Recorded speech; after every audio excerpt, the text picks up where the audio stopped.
Yes. बता दीजिए।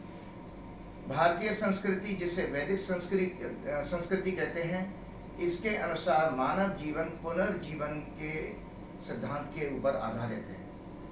84 lakh birth इस संस्कृति के अनुसार माने गए हैं, जिसका सर्वोच्च बर्थ ह्यूमन बर्थ है। और ह्यूमन बर्थ आपके 84 लाख बर्थों में जो आपके संचित कर्म हैं, जिनको पुण्यास कहते हैं, उनके बाद आपको मानव जीवन मिलता है। और इसीलिए हम वेरिएशन देखते हैं कि हमारे जीवन के लेवल्स में अलग अलग ह्यूमंस के अलग अलग लेवल्स होते हैं। किसी को फाइनेंशियल क्राइसिस होती है, किसी के पास बहुत पैसा होता है, कोई अच्छे वेल ऑफ घर में पैदा होता है, कोई हम्बल बैकग्राउंड में पैदा होता है। तो ये इस थ्योरी के द्वारा समझा जा सकता है।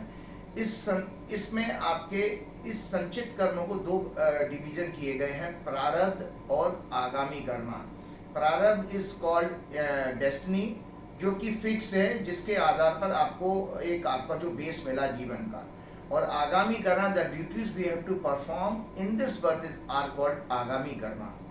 ज्योतिष का उल्लेख आगामी कर्मों के लिए मोटिवेशन है, क्योंकि इस बर्थ में हमको क्या कर्म करने चाहिए, कौन सा जीवन, कौन से प्रोफेशन, कैसी एजुकेशन और किस तरह की फाइनेंशियल प्रॉस्पेरिटी हमको मिलेगी, ये सारे के सारे सब्जेक्ट्स आपके आगामी कर्मों में ज्योतिष के द्वारा समझे जा सकते हैं।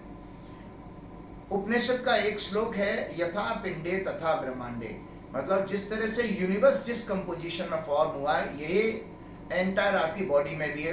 पिंड कहते हैं फिजिकल बॉडी को।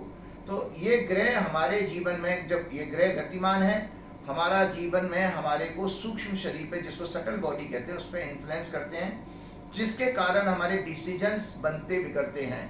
और वही डिसीजन हमारे जीवन में हमारी सक्सेस एंड फेलियर के लिए रिस्पॉन्सिबल है। तो जो ये सब इन ग्रहों की गति का हमारे जीवन पे क्या प्रभाव पड़ता है, ये सारा का सारा सब्जेक्ट ज्योतिष के द्वारा समझा जा सकता है।